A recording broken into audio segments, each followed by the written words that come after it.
Hello and welcome to Macros with Mythili, the ET Now show that takes a hard look at all the major macroeconomic issues and developments in India and overseas.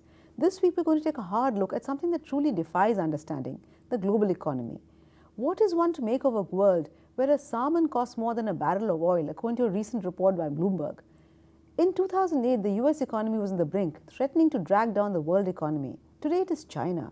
And as growth in China falls to a 25-year low and commodity markets plumb new depths, the world is once again faced with a new set of headwinds. So, is it all gloom and doom, or are there some good tailwinds as well? We're going to try and make sense of the global economy and get some answers for you from our two experts, Sajjid Chinoy, Chief Asia Economist and Executive Director, JP Morgan, and Pradip Shah, Chairman, IndAsia, a corporate finance, private equity and investment advisory business. Welcome to the show, Sajjid. Pradip? Well, I'm going to start by asking both of you the same question. Are you more or less worried about the global economy today than you were, say, a year ago? And if I were to ask you to list the major headwinds and the tailwinds, what would these be? And would they be different for India and from the global economy? We'll discuss all these issues in greater detail during the course of the show. But for now, I'd like you to list them for me. Let me start with you, Sajjid, the headwinds and the tailwinds for the global economy and India. Well, I think the headwinds for the global economy are quite clear, that you've got this increasing divergence between the performance of developed markets who've benefited from, as you alluded to, unprecedented monetary stimulus in the US, in Japan, now the ECB, and you've got a lot of drags that have characterized emerging markets. Emerging markets went through this big credit boom 10 years ago, and you've seen in the last 3 or 4 years that there has been a big debt overhang, and they're working their way out of that balance sheet problem. Now, accentuating that problem is what's happening with China. China's on a policy-induced slowing of growth, and it's doing this rebalancing of growth at a time where there are a lot of external headwinds because global trade is now contracting. So China's walking this very balanced, fine act where it wants to continue with the rebalancing and improve the quality of growth, but at the same time it doesn't want growth to slow too sharply, and at the same time some of the more conventional tools it has, like exchange rate depreciation, becomes a little less effective because the spillovers from that cause other currencies to depreciate just as fast. So at some level you're trying to walk this tightrope with two hands behind your back. So given that, the outlook for emerging markets still looks pretty grim, because on the one hand China is going to slow, on the other hand because commodity demand from China is going to get ever weaker, that has spillover effects for a variety of emerging markets, especially in Latin America, and these are meaningful headwinds. So I think we have to brace for ourselves where global growth is going to remain quite weak, because even any incipient US recovery cannot be immune to the fact that global growth is going to remain weak. And you've seen in the last few weeks US data has disappointed, because as the dollar strengthens, that has a payback to US growth. So for me, the first takeaway is we have to get used to living in a global environment where growth is going to be at a premium and demand is extremely low across the globe. And secondly, we have to brace for a lot of volatility, because for all the reasons I mentioned, you're going to have these bursts of turbulence emanating out of China as they try and steer their way through these headwinds.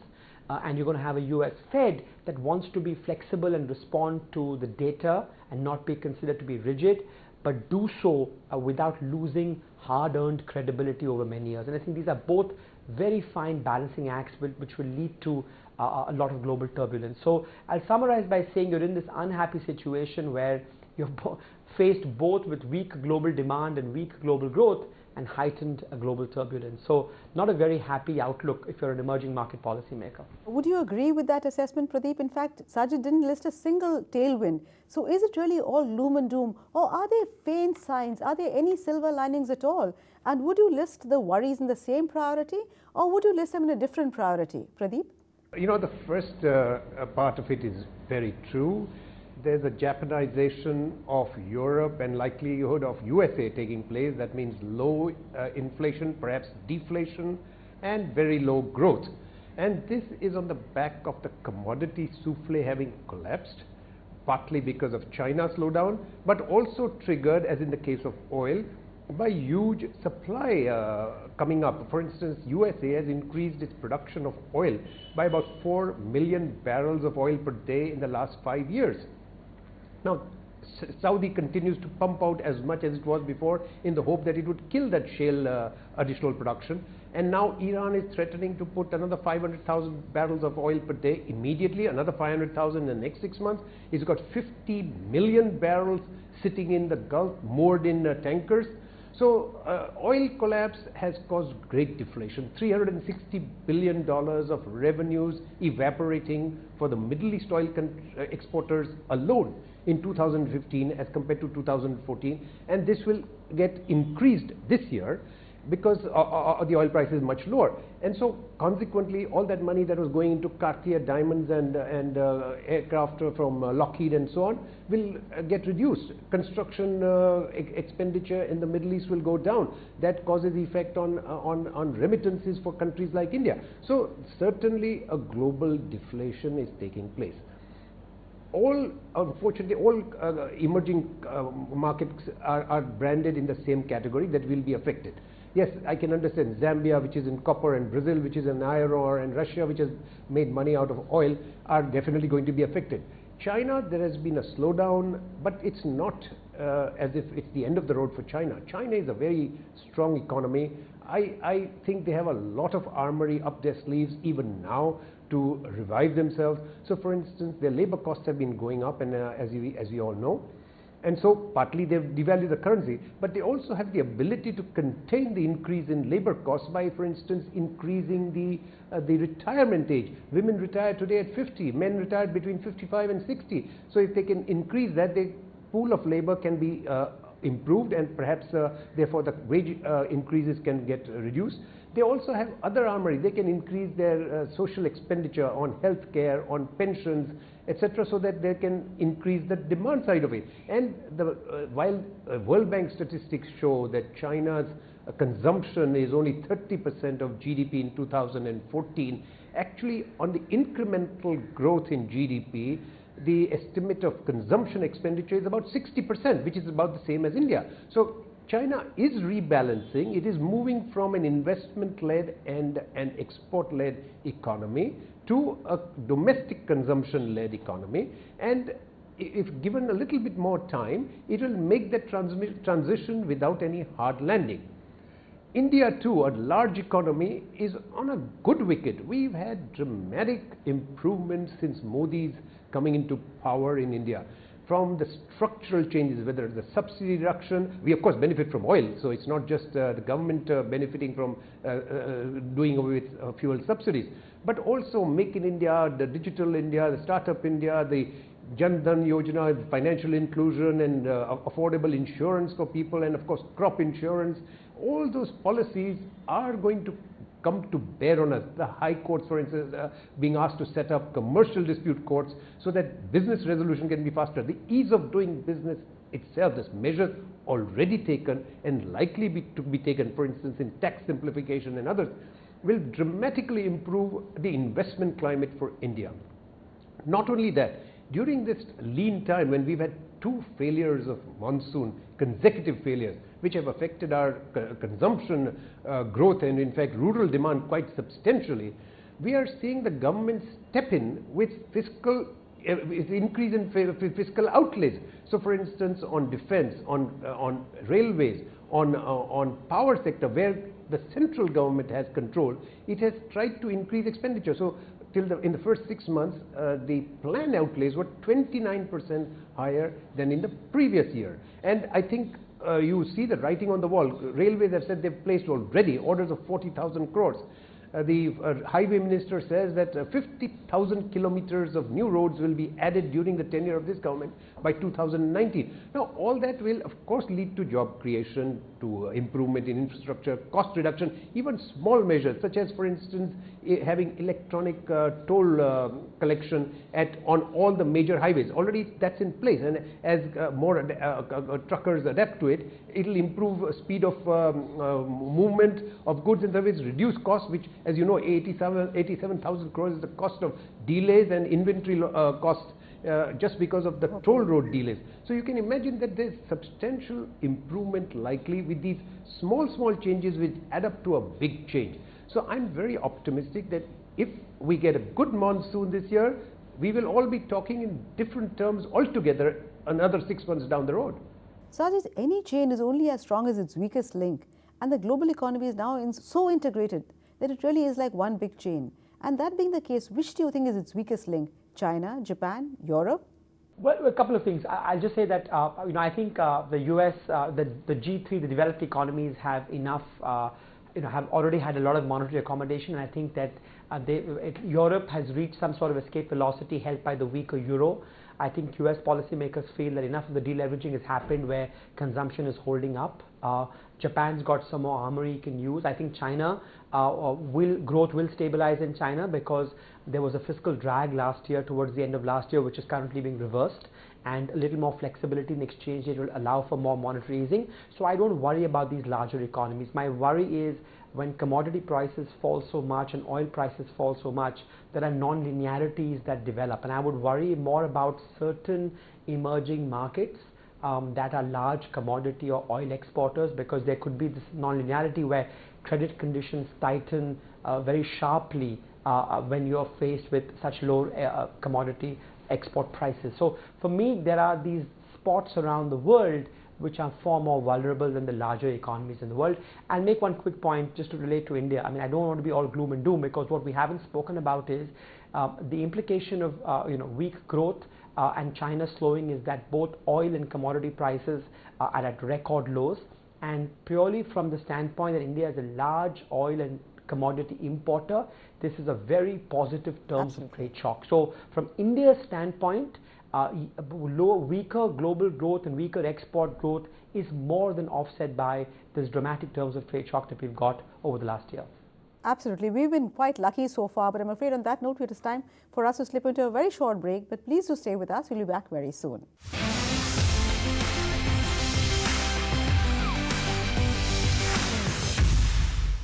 Welcome back. You're watching Macros with Mythili, and we're discussing the global economy, looking at the headwinds and the possible tailwinds, trying very hard to see if there are some tailwinds at all, with Pradip as well as Sajjid Chinoy.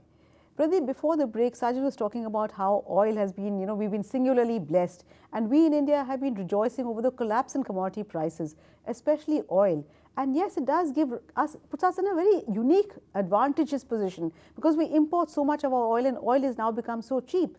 But what does cheap oil really mean long term in terms of exploration and production investment, in terms of the geopolitics? What does all this mean in terms of global warming? Because given the fact that oil has now become so cheap, the entire emphasis towards renewables might go down. So, and geopolitics again, sovereign wealth funds from the Middle East, they're going to have less money to invest. So you've been in the fund management business. So what does all this mean? Does it change the entire global economy, geopolitics, the kind of capital flows that are going to come into emerging markets? Well, I think you are absolutely right that lower oil prices means that some of the sovereign funds, and if you recall, by mid-2015, the oil country exporters' sovereign funds had peaked at about $3.44 trillion, and they are getting whittled down. Russia's $50 billion of sovereign fund is wiped out because it had a big budget deficit, and Saudi Arabia is drawing down on its funds, and therefore you have seen funds being pulled out of fund managers by these sovereign funds. So to that extent, there is definitely going to be an effect.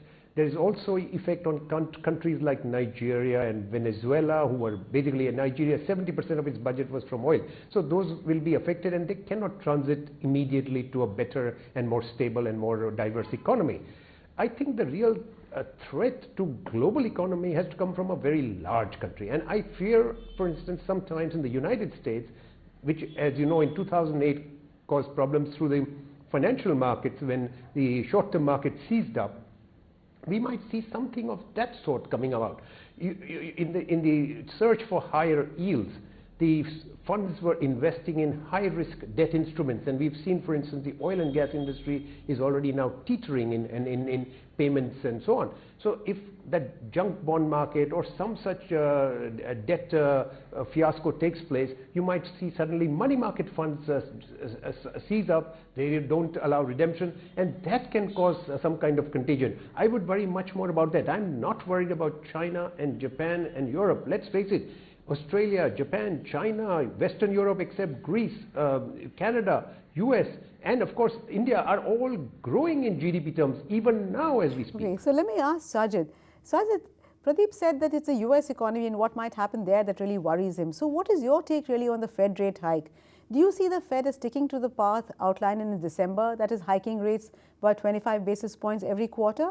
Or do you see it turn tail and reverse direction in the face of growing, worldwide slowdown in growth? And will they then go in for another quantitative easing? Mark Faber thinks that we're already into a recession. Would you agree with him when he says everything is distorted, and looking at the fundamentals of the world, including the quantity of money and the magnitude of debt as a percentage of GDP, in fact, he thinks that it's time to buy gold. Would you agree with that rather pessimistic assessment? So on the US, actually, our forecast calls for not any of the extremes that you mentioned, somewhere in between. I think that we still believe, risks of a recession clearly have increased this year, but we still put them at just about 20% or so. The main concern out here is capex spending, and we haven't seen that, and we expect with productivity growth and with a stronger dollar, which places a cap on output prices, in a way there'll be this big margin squeeze that US firms will come up against. But our baseline forecast still calls for the fact that, listen, the US, like India, consumers benefit from a reduction in oil prices. You've had another correction in oil. That puts purchasing power in the hand of consumers. Consumption, for the most part, over the last 6 quarters has been quite solid, and we expect for that consumption pickup, the consumption gain to continue. So our forecast is that you will have a situation where, at the margin, payroll growth will weaken a little bit. GDP growth in 2016 softens to about 1.8% from over 2% next year. I'm hurt by both what's happening in the global economy and by a stronger dollar, but we don't think the US economy falls off a cliff. We think that the stimulative monetary policy over the last few years, a healthier labor market, households believing that their income expectations over time have increased, and this windfall that they've gotten again from another correction in oil will keep retail sales, retail spending and consumption pretty solid. Now, what does all of this mean for the Fed? It means that the Fed is going to keep raising the bar to do the next hike, and now the latest bar is that we would like to see inflation pressures rise before we raise rates again. It won't be enough for job growth to be created.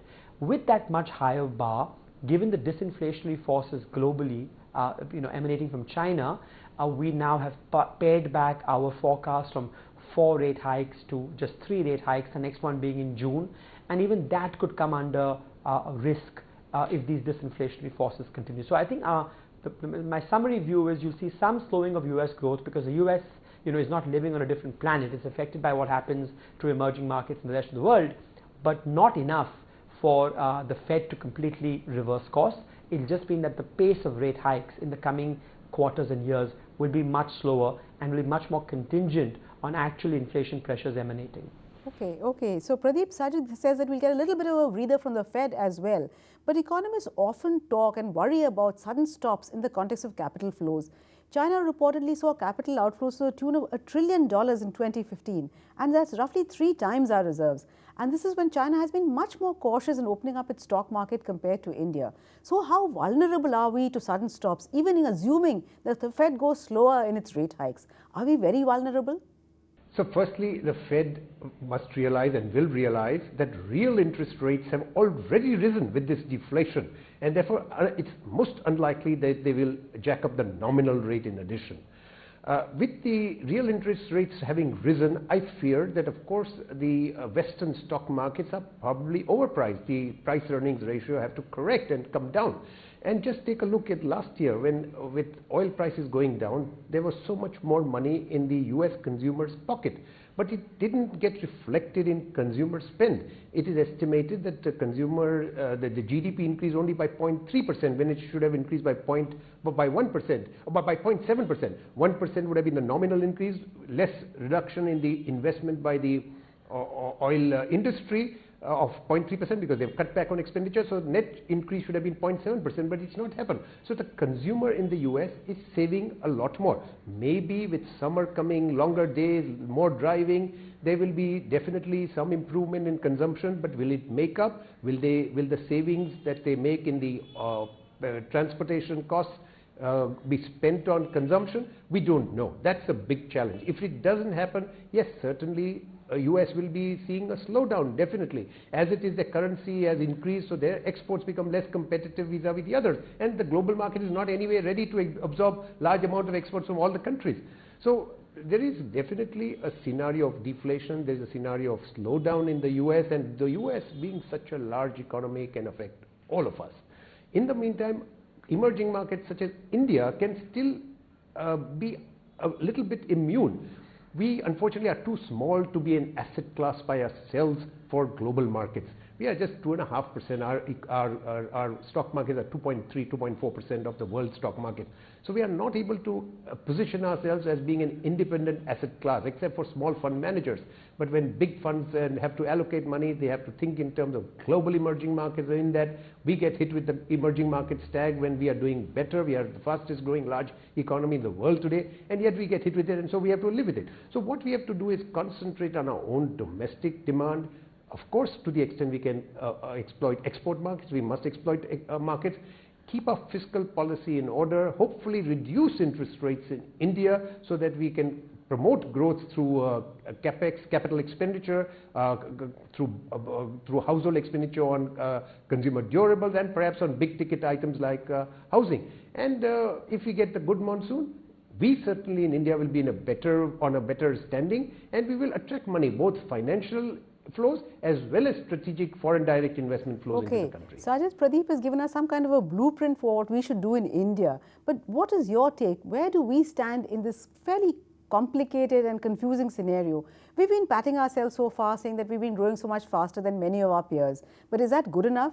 Sure, we're largely internally driven, as Pradeep pointed out, but we've never been immune from global shocks. Yes, we grew quite strongly immediately after the 2008 crisis, but that was mainly because of stimulus measures. And at that time, if you remember, there was a lot of talk of decoupling, but eventually the growth slowdown did hit us as well. So my question to you is, what can we do to mitigate the Indian economy? We can never completely insulate it, but what can we do to mitigate the impact of these global shocks? So Mythili, two quick observations. One is, you've got to separate how prepared you are to global shocks and from growth prospects. I think the news on the first front is very good.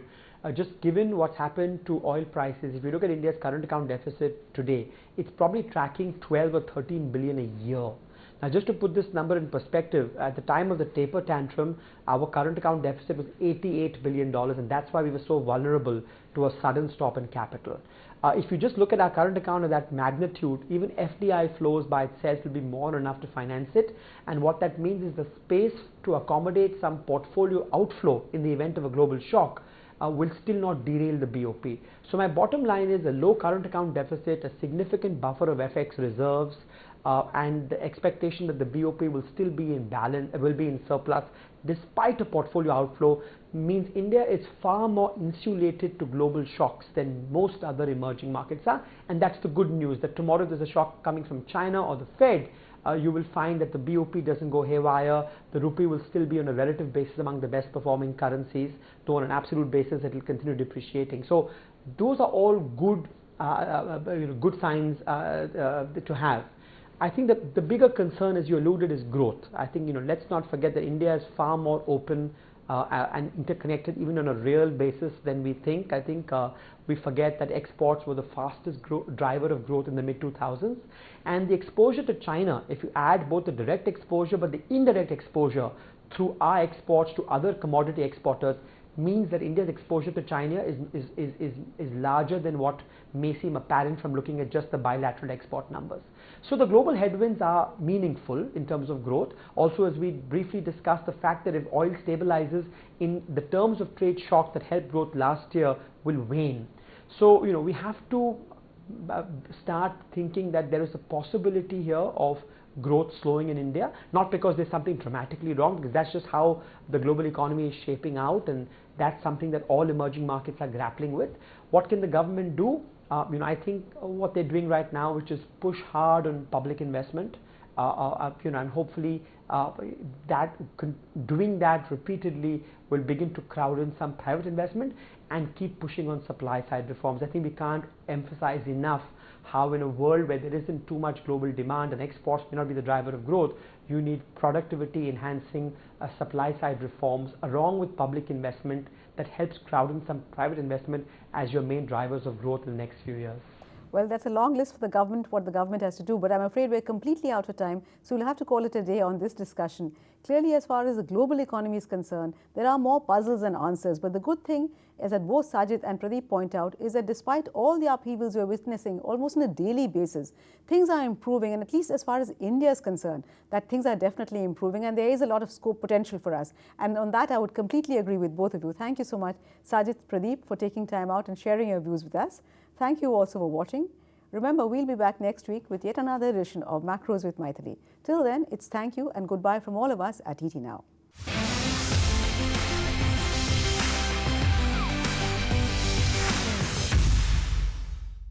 Find us on Facebook at facebook.com/etnow and don't forget to click the like button. You can also follow us on Twitter at etnowlive. To stay updated with all our programming, hit the subscribe button on our YouTube channel by logging on to youtube.com/user/etnow.